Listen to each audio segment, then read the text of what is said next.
On May 8th, one of the nation's largest pipelines, which carries refined gasoline and jet fuel from Texas up the East Coast to New Jersey, was forced to shut down after being hit by a ransomware in a vivid demonstration of the vulnerability of energy infrastructure to cyber attacks.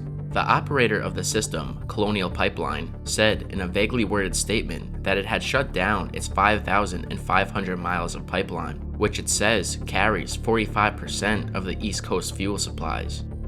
As the FBI, the Energy Department, and the White House delved into the details, Colonial Pipeline acknowledged that its corporate computer networks had been hit by a ransomware attack, in which criminal groups hold data hostage until the victims pay a ransom.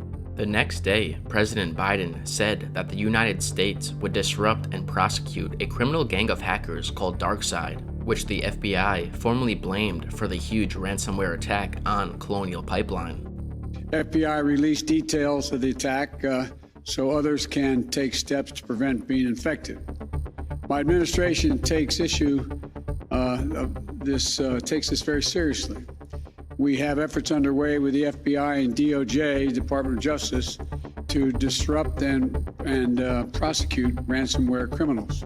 The FBI, clearly concerned that the ransomware effort could spread, issued an emergency alert to electric utilities, gas suppliers, and other pipeline operators to be on the lookout for code like the kind that locked up Colonial pipelines.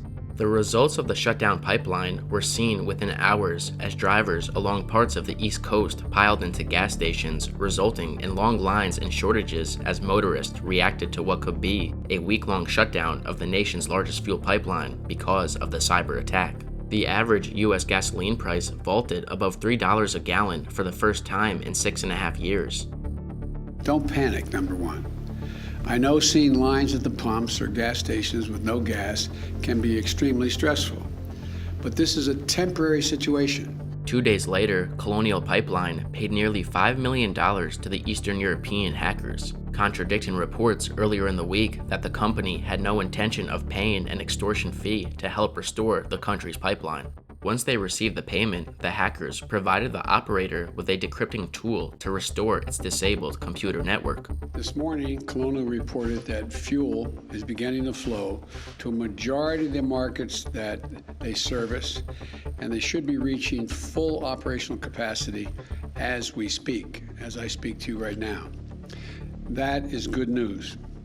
But I want to be clear, we'll not feel the effects at the pump immediately. This is not like flicking on a light switch. This pipeline is 5,500 miles long. It had never been fully shut down its entire history. To understand why the hackers requested their money via cryptocurrency, you must first understand what cryptocurrency is and why an international hacker group may use its services. Cryptocurrency is digital money created from code and only has a value if enough people or businesses accept it or share it. Tangible money that we have in our wallet is the medium of exchange, but with crypto, it's digital. Unlike the government's ability to print more money if needed, each crypto has a limited supply and a set maximum.